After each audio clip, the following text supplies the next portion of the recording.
mus šiek tiek bukina jajus. Ne, tai kad ten šūdą sugeneruoja. Jei tu mokėsi parašyti gerą promptą, tikėtina, kad, neišspjaustų belė kokio šūdo. Kur tu gali pašėrinti ekraną ir paklausti apie dalykus. Ir kaip man dabar šitą funkciją padaryti? Ir jis man sako, ką spausti. Mes dar gal net ne visada įsivaizduojam, kas mūsų iš tikrųjų laukia ir ko galima tikėtis. O žmonės, botai komentuoja neegzistuojantis akauntai, avatarai visokie. Robotus nuo žmonių skirs vienintelis dalykas, kad žmonės feilina. Šiame epizode su prodiuseriumi bei lektoriumi Sauliu Balčiūnu dalinomės idėjomis apie dirbtinį intelektą, kaip jis keičia mūsų kūrybininkų darbą, kaip jisai mums pasitarnauja ir kaip jis gali pagelbėti tau. Pakalbėjome apie tai, kaip jį galima išnaudoti iš marketinginės prizmės, pagreitinant savo darbinius procesus ir daug kitų dalykų. Jei patinka šitoks formatas, parašyk būtinai komentarą ir pažadu pakalbinsiu daugiau įdomių kūrybinių žmonių. Kaip AI-us atsirado tavo kasdienybėj, tavo akiratį? Kaip jisai atsirado, nežinau, aš tiesiog, žinai, kaip ir tu turbūt gykinu, seku naujienas, kas įdomu, kas ne. Ir ChatGPT, kai ten pirmos versijos išėjo, aš taip įdomu galvoju, tikrai copywriteriam, įdomus laikai ateina. Dar galbūt, žinai, dar buvo ta technologija kvaila, neišdirbta, bet aš suprantu, kad tik tai gerės, vienareikšmiškai tik tai gerės. Ir ten, kai tik pasirodė Runway ir dar kažkas, taip sutapo, aš buvau pakviestas į tokią socialinių medijų SMM Day, Social Media Marketers Day. Ir tiesiog praskaityti, kaip čia pranešimą apie kaip kurti įtraukiantį video turinį, žinai. Ir aš ruošiuosi, ten liktais 15 minučių pranešimas ar 20 minučių. Žinau, kad ten žmonės ne video montuotojai. Jam nėra aktuali ta informacija. Ir toksai kažkaip liupu per save čia pasakot, nes pakvietė pasakot tą temą ir taip toliau. Ir, gerai, galvoju, ką aš praktiškai, ką aš naujo galiu jam papasakoti, žinai. Ir tada pradėjau žiūrėti, ką AI-us su video jau galima daryti. Tai tada jau buvo Runway pasirodęs, dar kažkokių ten įrankių, Descript. Ir antroji to pranešimo dalis buvo apie šitos dalykus. Ir taip įdomiai, žinai, jautėsi, man pačiam toks excitementas apie tai, kas man tikrai įdomu, kažkas naujo. Ir to pačiu žiūriu auditoriją irgi, iš karto, žinai, iš telefonų išlindo, klausosi. Ir ten pasirodė po kiek tai laiko man atsiuntė feedbacką organizatorių, kad sveikinam tavo, žinai, pranešimas buvo įvertintas 3 palei įdomumą, žinai. Tu nori kalbėti apie tas temas, kurios tau domina. Ir čia, man atrodo, apsijungia aplamai su ta AI, kaip čia labai bendra tema, kad labai jaučiasi, kada žmonės pasakoja, kas jiem įdomu, o kada, čia tiesiog aktualu, žmonės čia klauso apie tai, klausia, įdomisi, bet, to čistumo, žinai, nesijaučia. Tai čia, nežinau, suplakiau kelias temas, bet grįžtant prie to, tai kažkaip nuo tada prasidėjo. Dar kelis senais pranešimus paskaičiau konferencijose, kažkokias diskusijas viešas, bet kažkaip supratau, man overwhelmas biškai buvo, nes per didelis tempas ant pokyčių. Tu realiai turi sėdėti porą valandų per dieną, testuoti tos visus įrankius, žiūrėti, kas apsijungia. Ir pastovus pokyčiai, ten workflow, iš to eksportuoji tada į tą, bet dabar jau, kadangi ten pasikeitė funkcijos, tada, žodžiu. Kaip žiaurus pasikeitimai. Aš atsiprašau, kad pertraukiau, bet pernai metais aš gal buvau daug aktyvesnis visam video kūrime internete. Per pirmą pusmetį aš realiai neskipinau, man atrodo, nei vienos dienos. Realiai 7 kartus per savaitę vis naują videką keldavau. Ir kai tu dar, ir šiaip turi darbų, kuriuos dirbi day by day, žinai, ir čia daugiau toks tavo hobis ir interesas, ir tu tą tokį savo susidomėjimą nori išreikšti per kūrybą, daliniesi visko. Tai vietoj buvo labai įdomus dalykas, kad buvo toks gadgetas Rabbit R1, AI asistentas. Toks oranžinė dėžutė, kuri realiai turėtų arba papildyti, arba pakeisti telefoną. Ir tą sekundę, kai jisai tik išėjo iš CES visos konferencijos, žinai, ir kai praeitais metais jau uždarinėjau metus, tas įrenginys ir buvo didžiausias hypas, ir didžiausias nusivylimas, ir jau net nurašytas dalykas. Ant tiek viskas greit keičiasi. O tų toolsų realiai kiekvieną dieną per portaluose gali išdiginti vis naujų. Kažkas bus gal net skemas, kažkas bus visiškai pavykęs dalykas. Bet atsirink tampa šiaip iš tikrųjų pakankamai sudėtinga. Čia dabar kaip tik užvakar šitas Builder.ai paskelbė bankrotą, nors jų ten vertė $1,5 milijardo, kad tipo, pasirodo ten skemos Indijos programuotojai tipo, naudojami. Tai jo atrodo, visi bando ant to hypo užšokti, bet ne visi supranta, kaip ir ne visiems pavyksta galų gale. Tai jo, tas išsigryninimas, atrodo, vyksta, tas hypas, tokie tsunamis, toksai AI-us įrankių buvo, šaldytuvė AI-us, mikrobangiai AI-us. Ir atrodo, dabar jau pradeda kažkaip žmonės skirtis pelus nuo grūdų ir rinka kažkaip atrodo pradeda kristalizuotis, išsigryninti, kas kur tikrai yra naudinga, kas yra reikalinga, kas tikrai veikia ir panašiai. O pats savo kasdienybėj turi kažkokių įrankių, kuriuos visada naudoji ir kurie tau, nežinau, galbūt padeda kurt ar pagreitina procesą. Apskritai, kaip atsirenki įrankius, ką naudoti, kas ne visai aktualu. Aš kažkaip, kaip taip daugelis, žinai, tipo voice assistant, tipo ChatGPT naudojau balsu ir man tai čia yra, žinai, fantastika, kai aš tiesiog turiu didelis smalsumo kirminą apie bet ką, žinai, ten mityba, maistas, ten ką ten su kuo geriau ten valgyti, nevalgyti, arba kodėl ten procesai, nežinau, kokie politiniai tokie ar anokie. Tai aš kasdien, nežinau, po kokius 10 klausimų uždavinėjau, gal netgi daugiau, žinai, tiesiog važiuoju, o įdomu, kodėl čia taip veikia dalykai pasaulyje? Paklausiu ir labai įdomu. Aišku, ten reikia double checking dalykus, bet, tipo, bent jau, žinai, pasidomėt kažko. Dar naudoju, kad pa-challengint savo kažkokią, kaip čia, point of view. Toks, nežinau, pusiau kaip coacherį panaudot, nežinau, terapeutą, kaip dabar paskelbė naują statistiką, kad pirmoji vietoje AI naudojamas kaip terapeutas. Tai šitas irgi man labai patinka, toksai pasitart, pasimėtyti kažkokiam tai idėjom. Tai va čia labiausiai šitą naudoju. Ne tik balsu, bet ir, nežinau, rašydamas kažkokį tai tekstą, aš tiesiog, nežinau, kažkokį gal nuo griaučių kažkokių pradedu išsigeneruoju, paskui jau pats ten modifikuoju kaip patogiausia. Tai turbūt šitas, iš tokių akivaizdžiausių, žinai.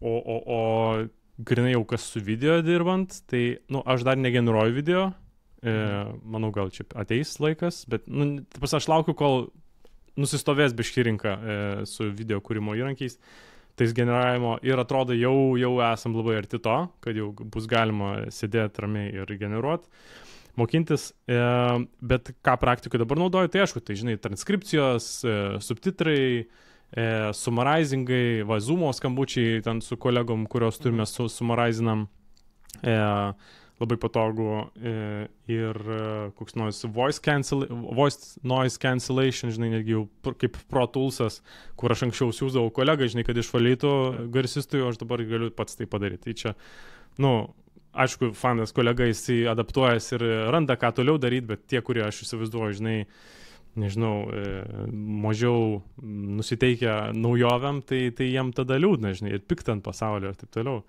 Dar įdomus pavyzdys, vienas kolega, visai kietas režisierius, Lietuvoje gyvenantis, čia prie kažkokio projekto dirbom ir aš sakau, tu naudoji ChatGPT arba ten kažką cloudą? Sako, ne, tai kad ten šūdą sugeneruoja, bet tai sakau, tai kokį tu promptą parašysi, tokį rezultatą gausi, tu turi bandyti pastoviai, tai prasme, tu negali nurašyti po poros bandymų, kad čia šūdas, tai gal, sakau, pabandyk cloudą, tai painvestuok laiko, žinai. Meanwhile, mano draugas Saulius Baradinskas dabar Hollywoode studijuoja, dabar kaip tik baigia. Ir tenais labai embrace'ina tą naudojimą, bet ne tam, kad, žinai, padarytų už tave dalykus ir kūrybinius sprendimus, bet tam, kad, tu greičiau judėtum tam kūrybiniam procese, kaip pasitarinės, žinai, ir, man atrodo, šį yra būtent tas kelias, kad, tu nepapūsi prieš vėją, tu turi keliauti su šita banga, ne su visom srovėm, ne visada reikia keliauti, bet atrodo, čia yra ta situacija, kur, tu turi adaptuotis, nes kitaip... Negali sustoti, iš esmės, aš asmeniškai netgi patarčiau tie, kas nori išmokti kažką naujo, tai AI jūs žiauriai gali pagelbėti. Dabar, Google AI Studio padaro nuostabų darbą, kai tau reikia iš kažkokio videko, nežinau, net ir valandos ilgio podcast'o, nežinau, kažkokią specialybinį dalyką žiūrėjai ir tau reikia santraukos, geriausių key pointų, galbūt net kritinio požiūrį į tą podcast'ą. Žinai, kartais būna tikrai videko, kur žiūri ir galvoji, aš nesuprantu, ko aš nesuprantu ir aš galbūt neužduodu net mintise savo kažkokių klausimų, į kuriuos reikėtų gauti atsakymus, bet aš dar nesu toj vietoje, žinai, aš dar nesu tame suvokime, ką ten kalba tam videkė.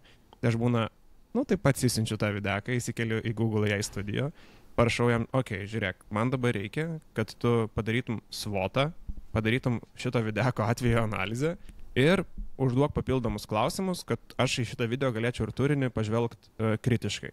Jisai, parašo viską, ką man ten reikia, žinai, iš to vėl gimsta kažkokias idėjas ir panašiai. Tai man tas gebėjimas struktūrizuoti didelę apimtį duomenų greitai, turbūt labiausia žavi. Jo, aišku, yra to kaip čia kita medalio pusė, kad mes patys atbunkam biški, nebe galandam tų savo peilių smegenų, bet man atrodo, toks yin-yang, tipo reikia ir mokėti ir to naudotis, bet mokėti ir suprasti, kaip tai daryti, be tų įrankių. Kalbant apie Google AI Studio, tai man labiausiai sužavėjo screen sharingo funkcija, kur tu gali pašėrinti ekraną ir paklausti apie dalykus. Tai aš supratau, blemai, įsivaizduok, tu nori išmokti kokį naują softą, aišku, ten yra kur tobulėti, bet žinom, kad viskas tik bus gerin. Tai atsidariau langą, tarkim, DaVinci Resolve, žinai, tipo, ir kaip man dabar šitą funkciją padaryti? Ir jis man sako, kur reikia ką spaust, aišku, dažnai ten nuhaliucionuoja, bet tipo, wow, jeigu šitas dalykas dar pagerės, tai praktiškai, tu gali išmokti, ką tik nori. Tai iš esmės, tai dabar vis tiek šie metai tokie neoficialiai traktuojami agentų metais, tai kiek daug agentų bus prikurta vien remiantis šią technologiją ir net specifiniam dalykam, specifiniam supportui. Nežinau, Kaune esančiai medžio apdirbimo įmoniai turės kokią nors online užsakymų platformą ir klientai nežinos, kaip naudotis. Paspaus mygtuką, įsijungs agentas ir parodys, kaip tą tai padaryti.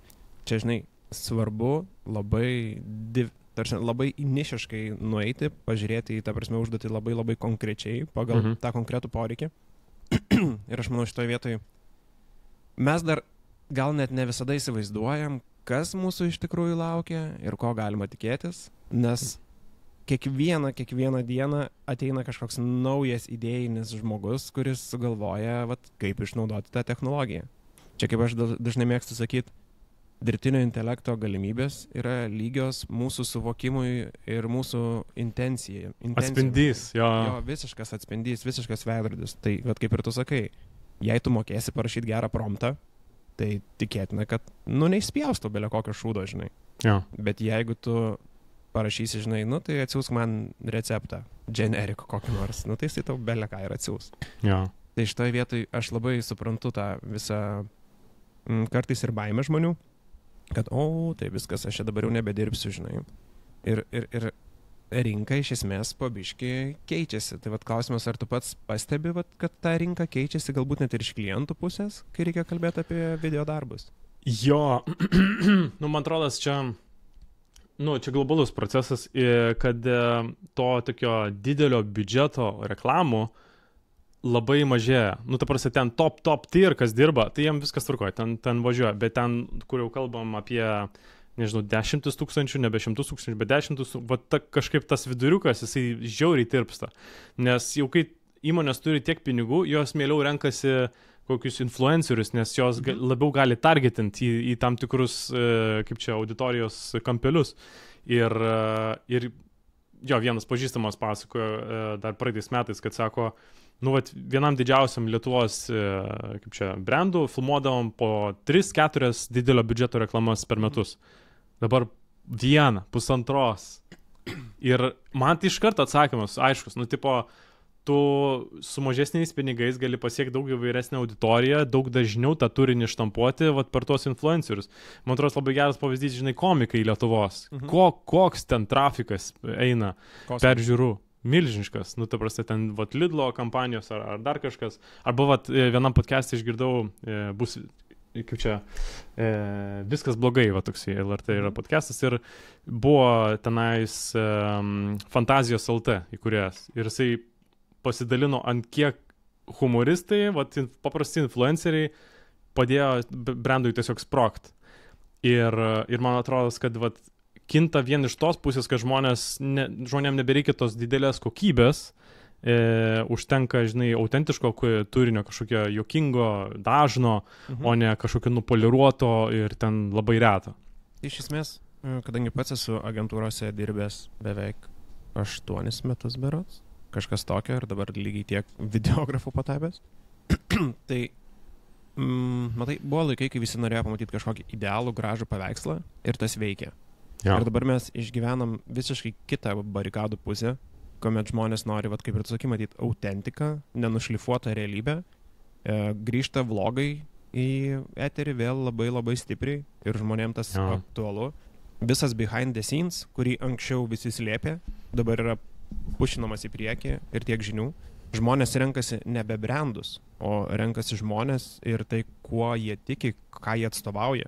Ir tarkim, ką aš Lietuvoje galbūt pastebiu dar pakankamai silpnai, arba tokias užuomasgas, kurios gal dar mano požiūrių marketinginių ne visai iki galo tiksliai išnaudojamos, tai pavyzdžiui yra tie asmeninio prekės ženklo formavimo, žinai. Vieni pirmųjų, kas pradėjo apie tai kalbėti, tai yra visokios HR kompanijos, kurios pateisybė nelabai ką apie tai ir supranta.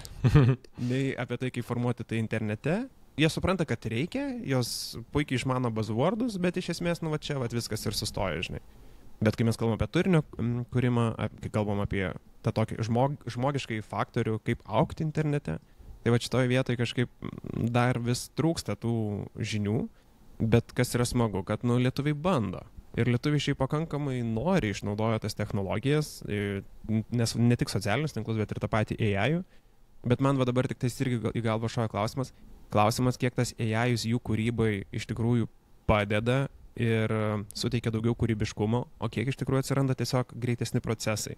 Nes kaip ir tu pats minėjai, mus šiek tiek bukina AI-us. Ir aš pats galvoju, kad jau darau ten kokią nors apžvalgą, pirmus 250 videkų filmuojant, aš buvau griežtai pasakęs, kad aš tai viską darysiu be AI-us. 250, dabar jau yra beveik 300 šiam kažkiek ten, beveik link 400 mes jau ten, man atrodo, einam. Ir jau paskutiniuose aš susirenku bazinę informaciją su AI-us pagalba, bet čia irgi įdomus technologinis shiftas ateina, nes mes pradedam nebe googlint, o AI-int. Jo. Tai sakau, čia toks labai kompleksinė tema, kad ir klausimas, žinai, bukėt gal ir bukėjom, žinai, išmokstam naudoti kitus įrankius. Aišku, atsirišam savo rankas galbūt savo laisvalaikiui. Jeigu aš biškį nubuksiu, bet turėsiu tokio laisvalaikio, I'm okay with that, žinai. Aha. Bet čia klausimas yra vis tiek vienas. Ar kol kas tai yra tik tais procesų pagreitinimas, ar visgi kūrybiškumo įvedimas? O man kažkoks tokia mintis atėjo dar čia, pakeliu išgrynint, bet gal bekalbant, išsigrynins, kad atrodo, kad tie žmonės, kurie mylis šitą procesą ir nežinau, pasitikė savim ir taip toliau, tai jie, man atrodo, ras tą balansą. Bet jeigu tu nepasitikė, tai tu labai perteklinai visko klausi ir perteklinai reliansi ant AI-us ir ko pasiekoja, tu grimsi į tą, nežinau, kažkokį šabloniškumą ir taip toliau. Nes kad tu galėtum būti kūrybiškas ir išskleisti tą savo kūrybinį potencialą, tu turi kažkiek pasitikėti savim, nežinau, gerbt save, mylėti save, čia plačia prasme, bet jo, man tokia mintis atėjo, žinai, kad čia nuo tokių labai vidinių savybių priklauso, kas mes per žmonės ir kaip mes naudosim tos įrankius. Nes rezonavo man tokia mintis irgi šovė į tą pačią pusę. Žinai, kai tu tikrai myli tai, ką darai, kai tau tikrai nuoširdžiai patinka kūryba, kai tau patinka AI įrankiai ir jų integravimas į tą kūrybą, tai kaip ir tu sakai, atrasi tą balansą. Bet jeigu tu šoki į tą vadinamą hype trainą, kai tu tiesiog ant bangos bandai išlikti ir tokį, žinai, pasinaudosiu galimybę, prikursiu to turinio greitai, AI čia parašys, AI padarys, viskas, taigi dzin, seni, visi viską žiūri, viskas čia tinka. Tokie ir perdega, ir pasiduoda, ir meta, ir kaip čia labai geras, man atrodo, pasakymas, kad laikas išgrynina, kas yra kas. Jo. Man čia nesenai visai tėtis atsiuntė video, ten tiesiog tipo, kad atseit Tesla pristato planšetę už $180, žinai. Ir aš žiūriu, bet tai nei kas nors pristatė tokio dalyko, nei kažką. Ir man tada apsijungia, žinai, tenais visi reklamuoja verslus, ten YouTube automacija, čia tipo pasyvios pajamos.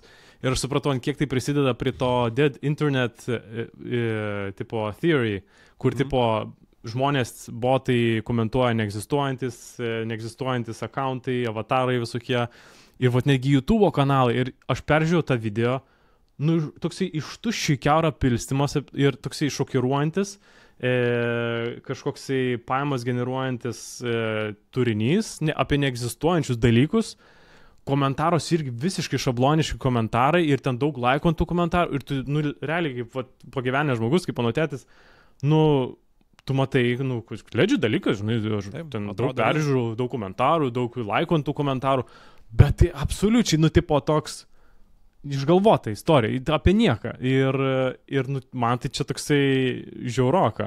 Čia yra žiauru, nes man kartais net ir dabar, ir net tu sakai, tu imi kaip pavyzdį, kaip tėtį, kuris galbūt yra vyresnio amžiaus ir tikrai nesidomi tiek technologijom, kiek pats. Bet aš pastebiu, kiek yra jaunų žmonių, kurie scrollina savo TikToką, savo Instagramo feedą, Reelsus vieną po kito, žinai, ir nepastebi, kiek jie patys AI turinio suvartoja ir priima kaip tikrą dalyką ir net nekvestionuoja. Nors jeigu kalbėtum su juo gyvai, sakytų, oi ne, aš atskiriu, kas yra AI'us, kas ne ir panašiai. Ir aš esu daręs kažkada videką, kur kėliau nuotraukas. Tipo, atspėkit, kas yra AI generuota, o kas ne. Tai buvo žmonių, kurie faktas ten pasižiūrėjo visą videką, tada surašė atsakymus į komentarus, bet buvo, kurie tikrai nuoširdžiai parašydavo, kad tikrai neatspėjau visų. Ir va tuos tokius atvirus komentarus aš kažkaip esu linkęs priimti kaip už gryną pinigą, nes ne kiekvienas čia, žinai, nori būti kietas ir pasirodyti, kad aš čia viską suprantu. Ir tai parodo, kad nu, mes turime iš tikrųjų bėdą, kad tas turinys priartėja prie tokios fazės kiekvieną dieną vis arčiau ir arčiau, kai mes iš tikrųjų neskiriam. Taip, klausimas tada būna, žinai, jeigu neskiriam, ar yra skirtumas, nu, jeigu tu negali atskirti, čia darė žmogus ar čia AI'us. Bet mano nuomonė yra. Nes yra labai daug jautrių temų, mes čia turim ir labai neramę kaiminystę, mane su bujojančiu tėvu, žinai, pašoniai. Ir šitoj visoj temai tas AI'us gali lygiai taip pat stipriai prisidėti.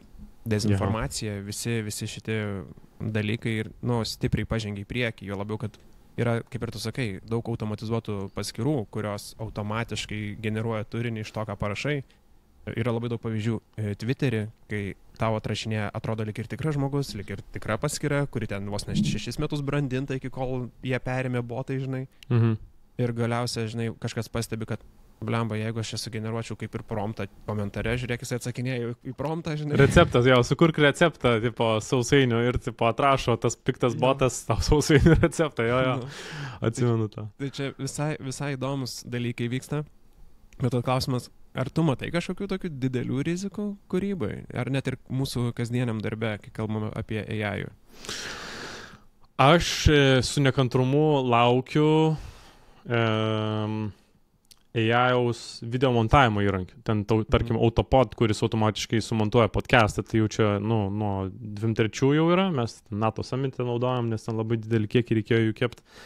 Ir tai čia toksai buvo pirmas, tipo, editingo jau toks aiškesnis dalykas, bet kol kas, kad ten kokį renginį sumontuoti ar kažką, nu, atrodo, kol kas ne. Bet, nu, čia, man atrodo, visiškai mėnesių klausimas, nes ten net nieko generuoti nereikia, ten tiesiog analizuoti ir tiesiog sudėlioti, sukarpyti, nu, tipo, čia dar paprašiau, tai man įdomu, kodėl tai jau tiek užtrunka, bet aš manau, čia visiškai, nu, šių metų klausimas, drąsiai. Tai man šitas visai įdomu, manau, tai man nepakenks, nes, nu, aš kaip tik ieškau montuotojai dinginėja, nedadaro, tai galų gale, žinai, man tiesiog struktūrą sudėliota, aš pats ten jau atsišlifuočiau ir man viskas to gana būtų. Tai šitas gal toks pokytis, bet galbūt tas didžiausias, vat, grįžtant prie tos temos, kur, žinai, reklamos didesnio, nu, vidutinio biudžeto, tai kad jos gali išnykti, bet kas tikrai liks, tai dokumentavimas gyvų renginių, kažkokių tai konferencijų ar dar kažko, nes, nu, gyvenimas tęsiasi, žmonės norės matyti, kaip kiti žmonės gyvena, arba vlogina. Tai mes filmuosim dar. Aš manau, kad jo. Aišku, ten jau šitas Atlas robotas jau ten su gimbalu vaikšto, ten po studijas ir filmuoja. Ir aš manau, kad, nu, tam tikrų momentų galbūt jau robotai galės filmuoti, žinai, tiesiog reelsą, žinai, renginiui tiesiog bendrų kažkokių vaizdų užfilmuoti ir sumontuoti. Bet man atrodo, šitas dar dalykas tikrai ganėtinai ilgą laiką išliks aktualus, tai dokumentavimas dalykų.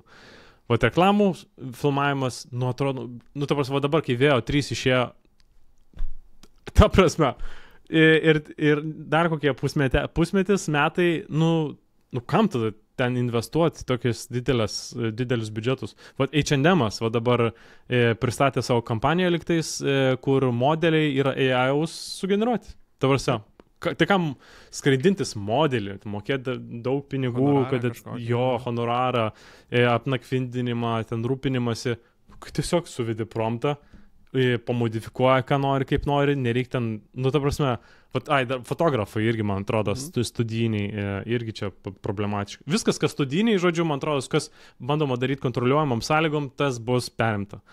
O kas reikalinga dokumentuoti, gyvai čia ir dabar, improvizuojant, tas, man atrodo, tikrai dar išliks aktualiais dalykais.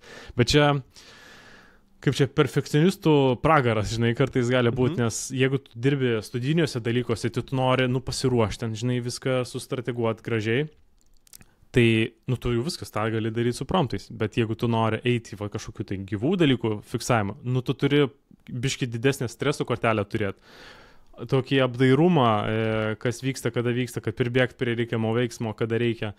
Tai jo, kažkaip atrodo, tam tikrų vidinių savybių reikės išsiugdyti arba palaikyti, kad nežinau, į dokumentavimo sritį, jeigu bus noro persiorientuoti. Bet jeigu su studijiniais reikalais dirbė, varyk mokintis promptint, man atrodo. Tai žiauriai įdomu. Aš čia prieš porą savaičių turėjau studijų fotosesiją ir fainas nuotraukos gavos, ten, žinai, produktai užšaldyti lede. Žiauriai cool, žinai. Ir aš taip sėdžiu ir galvoju, gerai, į VO3, kad pasiekt, reikia paskirą anglišką kurtis, VPN naudoti, nevargsi. Dar 200 PM į mėnesį, jo. Jo, dar 2 PM į mėnesį, žinai, nevargsi. Ir dar prisijungus ne faktas, kad tau iš karto leis nusipirkti. Yep. Ir žodžiu, nevargsi, bet galvoju, labai noriu pasižaisti, nes žiūri fainis fotkas gavosi. Ir galvoju, pabandysiu į VO2 įkelti tiesiog. Ir aš įkeliu, žinai, ten, tarp kitko, toks labai paprastas produktėlis, šotai, žinai. Ir tas šotas į kolageno įšaldytas, žinai, į tą ledą. Jisai taip labai gražiai tie tokie realistiški atspindžiai šviesos, žinai, perintis, kai lūžta per ledą, žinai. Ir aš galvoju, kelsiu ir padarysiu paprastą orbitavimą, žinai, kad kamera suktųsi aplinkui. Ir ką tu galvoji, čia aš trukau literaliai 30 sekundžių, su promptu net nepersistengiau. Ir jisai sugeneruoja videką, taip ten galiai jisai biškai pradeda haliucinuoti ir jisai ten pradeda tirpti ir kažkoks frostas ant ekrano atsiranda. Bet aš realiai pirmas 7-6 sekundės kadro laisvai galiu naudoti bet kam ir nieks net nepagalvos, kad čia yra generuota. Ja. Tai iš vienos pusės mes galim sakyti, žinai, kad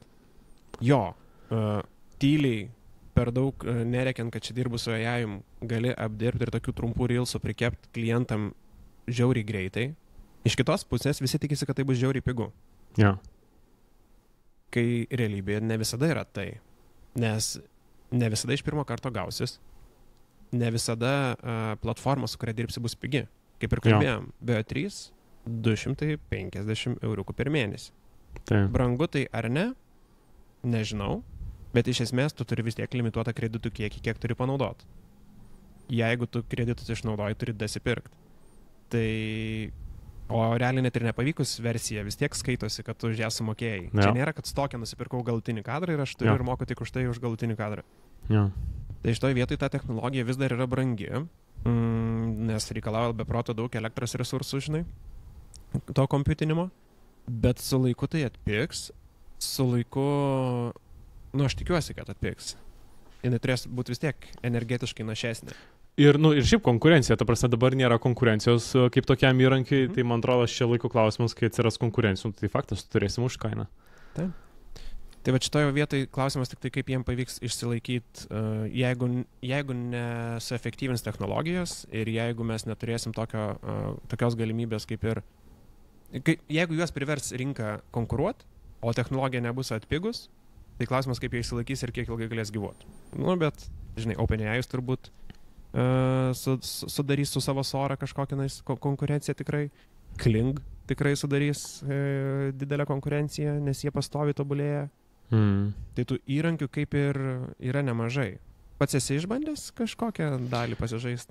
Šiek tiek, nedaug, čia buvo gal prieš metus, tai biškai pakrapščiau, supratau, dar toli iki kažkokio naudosino produkto ir aš galvoju, grįšiu vėliau, tiesiog kažkaip nesinorėjo to laiko deginti. Aš labai prilaikau pulsą, stebiu, kas vyksta, bet mačiau, kad toks ganėtinai lėtas procesas. Bet dar tokia mintis atėjo, taip čiučiuką vėl atsitraukiant į bendresnį vaizdą, žinai, kaip keičiasi kompetencijų poreikis. Tarkim, žinai, kai atsirado ten 5D Mark II, žinai, filmuojantis, ten filmuojas to bokė, tau kinas, žinai, ir visi žiūri, nes kaip gražu, ir taip toliau. Ir tada tie fotikai labiau prieinami, ir tada jau viskas jau nebeįdomu. Tie, žinai, bokėchas, slow motionas, jau matėm, nebeįdomu. Tada dronai, žinai, dronai iš dangaus, žinai, kaip įdomu, tada dronai pasidarė prieinami, paprastesni, pusiau automatizuoti, ir tada vėl, nelabai kam įdomu. Ir man atrodo, dabar vyksta tas pats su turiniu, kad atsižiūrėjo visi tų reklamų. Visos jos iš esmės tokios pačios. Aišku, ten kartais būna idėjos įdomesnės, šokiruojančios ir panašiai.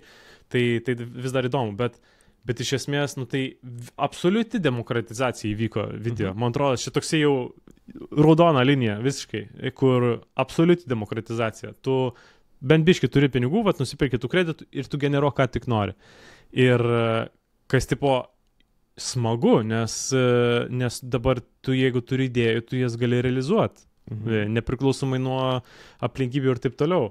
Ir man atrodo, tas dabar žingsnis, kuris padeda išsiskirti iš tos minios, kuri visi dabar gali generuoti, tai kūrybiškumas, autentiškumas ir panašiai. Ir man atrodo, čia vėl atsiremiam į tą asmeninių savybių ugdymą, nežinau, per terapiją, per knygų skaitimą ar kažkokį kitokį kūrybiškumo auginimą ir promptinimą arba filmavimą kažkokių unikalesnių idėjų. Nes vėl matom su tais humoristais, kad jie tiesiog gali gerus idėjas sugalvoti, o ten nufilmuosi tu su telefonu ar ne su telefonu, ar nežinau, iš viso sugeneruosi su AI-am, jau nebėra skirtumo. Tu tiesiog arba tu kūrybiškas ir tu moki promptint, arba ne. Ir man atrodo, ir to pačiu baisu, kad tau nebereikia operatorių, tau nebereikia ten kostiumo dizainerių ar dar kažko set dizainerių, bet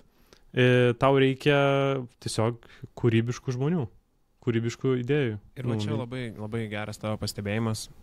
Aš reiktų, nežinau, net užhaidintus YouTube videkus pasižiūrėti, bet aš pirmą kartą YouTube pradėjau kelt videkus prieš kokius gerus 10 metų. Gal ten, nežinau, 10 vlogų įkėliau, žinai, tuo metu. Geras.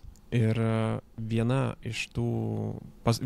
iš paskutinių, jei ne paskutinis videkų buvo, apie tai, kad buvo mano paskutinė net eilutė kažkaip galvoju strigus, kad viskas, kas yra svarbu, tai idėja. Ir aš tuo kažkaip labai tikiu, kad jeigu tu turi gerą idėją, tu atrasi įrankių, kaip tą idėją savo pasiekti ir įgyvendinti. Tai man atrodo, kad kai mes esam, žinai, pakankamai kūrybiškos nišos atstovai, tai AI mums gali būti tiesiog dar vienas įrankis savo kūrybai išreikšti. Kaip mes tai išreikšim? Klausimas. Čia jau nuo mūsų kiekvieno individualiai priklauso. Bet kas man labai patinka, kad jeigu mes imsim tik tai patį AI ir naudosim tik tais jį taip bukai, plikai pasiemus, tai tikėtina, kad mes visi labai greit suvienodėsim. Nes AI iš esmės nėra kažko kūrybiško ar naujo patikėjęs. Jisai ima masę duomenų, kurie yra jam prieinami ir susintetina viską ir sumerdžinės pateikia kažkokį išspjaunamą rezultatą. Tai šitoj vietoj visą laiką yra tik tai klausimas mūsų idėjos, kaip mes sugebėsim tą AI išprovokuoti, padaryti kažką naujo ir kaip mes apjungsim su tuo galbūt ką patys įnešam. Ir tas miksas ir tampa įdomi dalis, įdomi vieta, žinai, sinerginė vieta, kur ką mes galim padaryti dar, ką mes galim padaryti kitaip, ką mes galim papasakoti kitaip, kažką naujo. Tai aš dėl to kažkaip labai nepergyvenu, kas yra kas. Aš labiau pergyvenu dėl tų žmonių, kurie yra tiksliukai, programuotojai, bet vėlgi, jeigu tu esi tikrai geras programuotojas ir susipažinęs su AI technologijom, greičiausiai tu tiesiog daug greičiau atliksi savo darbą, pasimsi lygiai tos pačius pinigus bent jau šią sekundę, nes žmonės iš esmės yra paprasti sutvėrimai. Nu, žiauriai paprasti. Mums svarbu, žinai, kad galėtume sužinoti kažką naujo, kažkas mus prajuokintų arba atspindėtų mūsų požiūrio tašką. 3 dalykai universalūs, metai iš metų žmonės to ieško internete, tai to ieško gyvenime ir panašiai. Ir šitoje vietoje aš manau, kad tie patys programuotojai tikrai neliks be darbo. Vien dėl pačio fakto, kad nieks nenorės mokintis programavimo. Yra tokie basic dalykai, kuriuos vis tiek pats žmogus turės padaryti. Man atrodo, čia ar programavimas, ar bet kuri kitas sritis, jeigu tu esi labai aukštos kvalifikacijos, tikrai būsi toliau reikalingas. Tiesiog ta kartelė labai stipriai auga. Ir arba tu keep-upini, bet tu gali keep-upinti tik tuo atveju, jeigu tau nuoširdžiai patinka tas dalykas. Arba tu rekvalifikuojas. Ir, aišku, skamba baisiai, kad, tapsi nebeaktualus, bet jeigu taip žiūrint per šviesią perspektyvą, tai pušina tapti kaip čia, nuoširdesnių pačių savo, prieš save. Kad kas man yra įdomu, kur aš tikrai neskaičiuoju laiko, kur man laikas tirpsta ir kur aš galiu daryti dalykus. Tai gal vienam programavimas, kitiem, nežinau, kažkokias tai kraftas kitas. Tai moksliniai dalykai. Ta prasme, čia kiekvienas turim rasti savo tą dalyką ir tai užtrunka, aišku, bet reikia ieškoti. Aišku, kiti nusuka tuo keliu, kad kurti, YouTube'o turinį, automatizuoti apie neegzistuojančius dalykus tam, kad nusipirkt Lambo ir flexint, pardavinėti mokymus paskui. Bet man atrodo, iš esmės einama į tai, kad mes turim save išgirsti ir turim klausyti savęs ir daryti tai, kas mums yra artima. Tai čia, visam šitam baisiam kontekste, man atrodo, yra ir šviesos šitos. Čia kalbant apie, darbo rinką. Aišku, yra, kaip čia, baisių dalykų, ten, hackingas, šitas fake news ir taip toliau. Tai čia, aišku, čia kita tema visai, nebe kūrybinė, bet, čia vienintelė pusė, dėl kurios galima pergyventi. Bet kalbant apie darbo rinką, man atrodo, reikia nebijot, kad keičiasi ta darbo rinka ir daugiau klaust, to paties ChatGPT ar savęs, kas yra artima, kas man patinka, kaip man tai padaryti, kaip man tai pabandyti. Tai tas labai faina. Labai gražiai idėja, tavo išsakyta, nes mes turim atpažinti, save ir suprast, kas mes tokie esam, kas mums iš tikrųjų patinka. Jo, ir kas mus daro žmonėmis. Ir čia dabar faino podcastą klausiau Simon Sinek su Diary of CEO. Ir labai gražiai sukristalizavo idėją, kad robotus nuo žmonių skirs vienintelis dalykas, kad žmonės feilina. Bet mums tai artima ir kai mes matom, kad kažkas biški feilina, biški kažką daro, procesas, mums tada artima, nes čia žmogus, netobulybė ir tada įdomu žiūrėti. Ir mane tai kažkaip negi atpalaiduoja. Tai aš daugiau savo duodu sutikimo feilint. Nes, visi taip dabar taip supranta ir mato, kad tu nefeilindamas nieko nepadarysi. Tai, jo. O kalbant apie darbo rinką, kaip manai, ar čia tikrai nemažai kas diskutuoja internete apie tai, kad įsigalėjus AI ir tom galimybėm vis stipriau išsiplėtus, žmogaus darbas elementariai tiesiog pabrangs. Ar sutinkit su to, ar nelabai? It depends, man atrodo. Tų gerų specialistų, tai tikrai jų, mažėja ir jų darbas svarbėja. Kaip čia, ne tik, kad mažėja, kaip čia dabar įvilkti žodžius. Iš vienos pusės galbūt žmogaus jėga darosi brangesnė, bet iš kitos pusės, kai AI'us gali padaryti daug ką, tai žmonės iš desperacijos sutiks už mažiau dirbti. Toksai atrodo, toks dvilypis kažkoks dalykas. Jo, du ekstremai. Tai, nes, paklausos darbo jėgai mažės, o kai paklausa mažėja, ta kainos krenta. Tai čia toks, dvi pusės. Čia, man atrodo, nuo konteksto labai priklausys šitas niuansas. Aš čia, ne pirmą kartą paminėsiu, bet visą laiką galvoju, kad ateityje mes turėsim 2 Netflixus. Vieną, kur bus viskas AI generuota ir jisai bus pigesnis. Ir kitą, kuris bus hollywoodinis, tikrai geros kokybės ir mes mokėsim daugiau tam, kad matyti žmonės performinant. Aš dar vieną labai fainą idėją mačiau. Liktais ten konceptas jau yra, kažką bandosi. Žodžiu, scrollinimo tokia funkcija, appsas, kur tau leidžia scrollinti per viską. Per Netflixo tipo tuos trailerius, per YouTube'o shortsus, YouTube'o video, ten Spotify, per viską, kur mato, kad tau gali būti įdomiausia. Tai čia toksai algoritmas jau toksai grand, žinai, kur, nežinau, galbūt netgi knygą praskrolinsi. Tarsi visiškai viską sujungi į vieną. Jo. Ir algoritmas tampa bendras. Jo, o algoritmai tampa daug geresni. Tai vat labai įdomu. Aišku, biški yra galbūt pavojaus tais algoritmas, kad tu tokiam echo chamber, žinai, tipo savo burbulę informacijos susidarai. Bet, čia irgi algoritmo klausimas, tipo, kiek tu nusiteikęs approachint naują contentą. Ir šiaip man kas patinka, kad algoritmai labai greit prisiderina prie mano naujų interesų.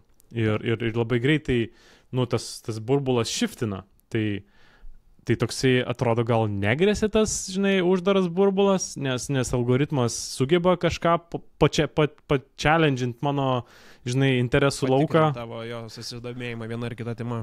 Jo, tai gal nebus tokio didelio kažkokio čia pavojaus tame, bet tai faina, kad algoritmai gali mus sudominti. Bet, aišku, čia vėl nuo asmeninių savybių tai priklauso, jeigu mane domina greitas praturtėjimas, tai nežinau, kiek čia tai jau į augimą veda, bet jeigu, tu nuoširdžiai tiesiog domiesi dalykais įvairiausiais, tai man atrodo, čia yra, nežinau, nuostabu. Aukso amžius. Ar esi pats šiek tiek susipažinęs su idėja, kad internetas tokį, kokį mes jį dabar matome, tokį, kokį dabar turime, jisai tiesiog išnyks? Ir kad viskas persikels į AI platformas ir ta visas bendravimas, visos paieškos, visi apsipirkinėjimai tiesiog bus su AI pagalba, nes tai bus greičiau, patogiau ir net kartais saugiau. Čia tokius dvi naujienas atsinešu, kad, Samas Altmanas jau tipo ten testuoja kaip čia identifikavimo įrankius, kur tipo ten akių rainelę ar kažką nuskaičiuoja, nuskaito, kad tu tikrai esi žmogus, nes kaip kitaip tu patvirtinsi. Nes capture, žinai tie, žinai kur ten, tai ten pradžiai raidelės buvo, paskui tenai su biški tokiu kažkokiu artefaktais, kad neįtų supras robotam. Dabar yra capture. Jo, tai vat buvo image atpažinimas, kas beje irgi AI treniravimas buvo Google'o, toks paradoksas. Ir kai aš domėjausi apie šitą dalyką, tai tipo, tas kūrėjas, jis sako, aš nežinau, kas bus po metų, po 2. Nes, tipo, nebeįmanoma susekti. Tipo, tie AI įrankiai tokie adaptyvūs, kad, tiesiog nebebus įmanoma. Tai man atrodo, kažkoks biometrinis identifikavimas bus, kas skamba irgi gal biški baisiai, kaip konslakeris skaitmeninis koks nors, bet... Nes visus duomenys apie tave turi realiai piršto antspaudą, Face ID visus, biometrinis identifikavimas, dar detalesnis, kur akis yra visiškai unikalus tavo dalykas, kaip ir fingerprintas. Ja. Tai būsim trekinami. Jo, tai labai mane nustebino ir pamačiau, ant kiek tai yra aktualu, ChatGPT SEO optimizacija. Absoliučiai nauja. Ta prasme, čia tokia karšta bandelė, nes realiai pradėjo matyti, kaip čia, marketingo agentūros, kad trafikas pareina per ChatGPT ir tada, kaip tai optimizuoti. Ir tie lietuviška agentūra, edukacijų užsiminėjo YAI, Antanas Berntonis su Roku Stepanavičium, tai jie padarė, ar tik Rokas, nežinau, jie ten kartu ar ne, bet Rokas, žodžiu, announcino, kad jie paleido AI-aus SEO agentūrą, platformą. Ir keičiasi, kaip mes pasiekėm tą informaciją. Jo, mums nebereikia, kaip čia, eiti Google ir matyti 10 skirtingų rezultatų. Mes Siri arba ten, bet kokio kito dirbtinio intelekto paklausėm ir mums tiesiog 1-2, žinai, tos variantus išmeta ir viskas. Ir tai faktas, kad būti pastebėtam bus daug sunkiau, ir visai kitokiais įrankiais tu turėsi tai daryti, visai kitais approachais. Tai Tai jo, įdomu, labai keisis internetas, tokio kaip mes jį dabar žinom, tai, jis tikrai neišliks. Labai, labai įdomu. Aš ieškojau, kad SEO paminėjai. Aš kažkada ieškojau pirmiausia, ko aš ieškojau? Kažkokios medžiagos, kad nusipirkti ir net nežinau, kaip jinai vadinasi. Kažką craftint norėjau. Ir nesmė, žinau. Bet aš ieškojau dalyko, aš jo neradau, apibūdinau, kaip aš jį suprantu savo žodžiais ChatGPT. ChatGPT man pasakė, kaip jis vadinasi. Sakau, kur man jį rast? Nes ieškant Google, aš jo nesugebėjau rasti nei vienos parduotuvės. Ir jisai sako, jo, ne problema, ir jisai man visus uabus lietuviškus išmetė, gal 5, kuriuos sugebėjo rasti, kad, jie realiai pardavinėja tą dalyką. Yeah. Pirmą kartą girdėjau apie tokias parduotuvės, kad apskritai jos egzistuoja, pradėkim nuo to. Ir aš taip galvoju, wow, ant kiek greitai gali net ir tokie mažiukai verslai, nišiniai verslai, kur labai nišinius dalykus pardavinėja, išpopint, jeigu tiesiog šią sekundę, su SEO pagalba atsiras AI-aus paieškose. Ir kalbėjau su vienu SEO specialistu. Iš tikrųjų, sakė, tai nėra taip sudėtinga, kaip visiems gali atrodyti. Svarbu atiduoti visus duomenys AI-ui ir nesiparint, ką jis su jais darys. Tai vienintelis toks būdas, kaip ten patekti. Aš manau, kad visada visur, žinai, yra kažkokie niuansėlių, kažkokių ten, nežinau, kažką pachimičin, žinai, kad tave aukščiau mestų, bet faktas, kad, tipo, optimizuoti SEO per dirbtinio intelekto įrankius, tai, nėra kažkokia aukštasis mokslas, bet kad ten žydėt, man atrodo, čia vėl naujas playbookas, žaidimų taisyklės ir panašiai. Tai jo, man atrodo, internetas labai labai keisis. Ir aš kažkaip tai žiūriu, su tokiu smalsumu, nežinau, tipo excitement, vis tiek žmonės darys taip, kad, vieni kitiem būtų naudingiau. Vienaip ar kitaip, atsiras, galbūt kažkokia identifikacija, kad, kažkokie sprendimai atsiras. Tai, jo, aš visai kažkaip su excitementu žiūriu visada iš tos pokyčius, nes niekada baime neprives prie kažkokių tai gerų sprendimų. Man šitoks, žinai, filosofinis jau biški, bet... Šiaip labai geras pastebėjimas, nes aš labai panašiai mąstau, kad arba tu bijai ir ties baime sako make it or break it. Tai arba tu perlipi ir eini pirmin, arba tu sulūžti, užgesti ir, ką žinau, kažkur užsidarai. Čia labai natūrali, man atrodo, žmonių, žinai, reakcija.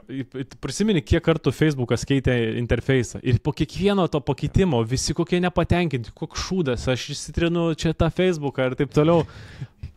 Tipo, iš esmės mums tiesiog, kaip žmonėm, pokyčiai neša nesaugumo jausmą. Taip. Ir mes tiesiog to nemėgstam, to jausmą. Ir tada pyktis sukyla. Ir man atrodo, čia dėl to žmonės pyksta ant valdžios, galbūt, žinai, kartais pakristai, kartais iš baimės, kad čia vėl pokytis, čia kažkaip per nesąmonę, čia buvo gerai anksčiau ir taip toliau. Tai man atrodo, kad tiesiog matyti tą šviesą, tai reikia dirbti su tuo vidiniu saugumu. O kaip galvoji, ar visas AI-aus atėjimas net ir mūsų video rinką? Vis daugiau jaunimo nori užsiimti tuo, ką mes darom, su tam jau eilę metų. Ir kaip galvoju, ar čia yra mums galimybė sukonkuruoti su didesnėm agentūrom ir išsiskirti ir tiesiog gebėti padaryti didesnį mastelį darbų, ar visgi tai mums ne iki galo padės? Jeigu tu nori daryti reklamas, tu aišku, tau padės. Tu tiesiog promptint, tau nebereikia visos komandos, tau nereikia kažkokių pre-productionų ar dar kažkokių, tiesiog imi, bandai ir darai. Tai iš tos pusės, bet jeigu tu, tarkim, nežinau, YouTube'inė, tai irgi žmonės nori to autentiško turinio, nori matyti tave kaip žmogų, nori su tavim rezonuoti, matyti, kad tu irgi klysti, kad tu, žinai, irgi kažkokių tai straglų turi.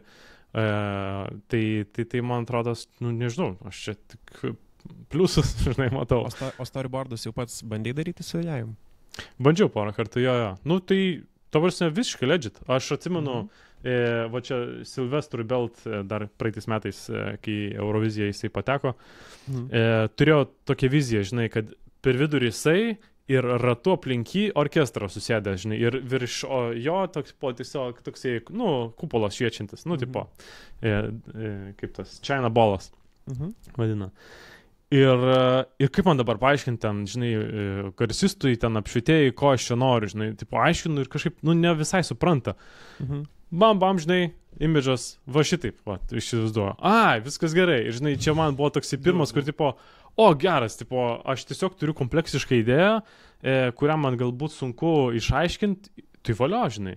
Arba va, dar yra viena įmonė, su kuria dirbu, jie ten tiekia sprendimą jungtiniam tautom, Europos parlamentui, Interpolui, žodžiu. Ir sako, mes norim va tokį konferencinį sprendimą padaryti, hybridinį, ir mums reikia video. Nu, tiesiog žmonėm vizualiai parodyti, kas čia ką, nes mes kiek kalbam, nu tiesiog jiems labai sunku įsivaizduoti. Ir toks jo aš čia pradėjau galvoti, aha, čia reikia filmuoti, čia kažkokią erdvę susirasti, bet pasagalvoju, blemba, nu ne. Taigi, tai man tiesiog imidžą reikia susigeneruoti maždaug kaip preferenciją ir užmaitinti AI, kad davai padaryk kažkokį video su tuo. Nu, čia labai jau abstrakčiai, aišku, aš kalbu, bet iš esmės tai va, tai prasme, kas irgi labai faina, kad komunikuoti savo idėjas, savo vizijas tampa daug paprasčiau, bet aišku, tu turi turėti tas vizijas, turėti kažkokį kūrybingumą, neužblokuotą ir čia vėlgi darbas su savim ir tapimas labiau žmogum. O patys klientai jau prašosi AI-us kažkokių sprendimų, ar vis dar renkasi paslaugą, nes man reikia realaus filmavimo, realaus montavimo? Aš kaip žinok, vis labiau pastebiu, kad klientai labiau linkę atiduoti atsakomybę, ta prasme, man nesvarbu, su kuo, kaip tu padarysi, davai delivering ir viskas. Ir mums nesvarbu, tai čia bus AI-us, ne AI-us, nu svarbu, aišku, kad nebūtų, žinai, kopijuojama kažkas kitas ir taip toliau. Bet, ta prasme, kokius tu įrankius ten pasiteksi, daryk, ką tu nori, žinai. Ir kas faina, šiaip turiu tokią plačią laisvę daryti, kaip aš noriu. Irgi klausimas dar, man visą laiką kyla, kai mes kalbam apie kūrybą, video, AI-ų. Autorystė. Visi kalba apie tą autorystės klausimą. Nu, būkim bėdini, bet teisingi. Nu, tipo, visi tie treninti modeliai, tai jie, nu, išvokto. Nu, ta prasme. Aš irgi, žinok, išvokto kontą. Nu, ta prasme. Jie tiesiog nuripino, aišku. Ir vienintelis dalykas, kas jiems padėjo išsisuktame, tai tiesiog geri teisininkai. Ir ten labai subtilybių, žinai, žaidimai su subtilybėm. Tai, nu, būkim bėdini, bet teisingai jo, viskas yra nuripinta ir autorinės teisės, nu, man atrodo, jau čia taip fucked up su tavo autorinėm teisėm, kad tu jau nebeatseksi. Tai aišku, tai, tipo, pagrindinis dabar klausimas, tai jeigu tu sukūri turinį, tai ar jisai priklauso tau kaip prompto kūrėjui, ar platformai, kuris sukūrė.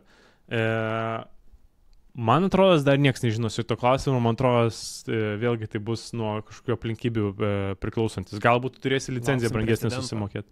Jo, vat, pavyzdžiui, kai perkam muziką iš fonotekų, tai yra licenzija, tarkim, ten telikui ir yra licenzija YouTube'ui, ar ten, nu, Instagram'ui, social medijai. Tai man atrodo, čia panašiai bus. Jeigu tu nori autorinių teisių, tai tu susimoki tiesiog daugiau. Bet vėl, čia, man atrodo, kompleksiška, kaip tu atskirsi, žinai, ar čia stos sugeneruoti, ar čia nesu tos. Nu, čia tai gal pridursiu, apie ką, žinai, kalbėjom, kad man atrodo, žinai, svarbiausia yra, kalbant apie video sritį, dokumentavimas. Ir aš čia ilgai permašiau, žinai, ar čia moky toliau žmonės, žinai, filmuoti, ar ne. Bet supratau, kad, nu, dokumentavimas vis tiek liks, žmonės toliau nori matyti ir aš matau, ant kiek žemos kartelės kokybinės turinys praeina žmonėm, tai aš supratau tikrai, filmavimas va, toks dokumentinis, autentiškas toliau eis, tai aš, ta prasme, ilgai stabdęs, tai tipo, dabar su tokiu, nu, kaip čia, nauja, labiau užtikrinta jėga darau, nu, kaip čia, ruošiu tokius mokymus, bet jo, va toks kažkoks nušvitimas buvo šito tema, kad, blemba, nu, va, ne, žmonėm reikės vis tiek filmuoti toliau, aišku, visai kita sfera, žinai, ne apie produktus filmuoti, nes tu produktą sugali tiesiog, bet va tiesiog, ką mes žmonės veikiam, kaip mes veikiam. Tai va, ačiū tau žiauriai, kad sutikai sudalyvauti. Nu, ačiū, kad pasiūlei, smagu. Smagu buvo susipažinti.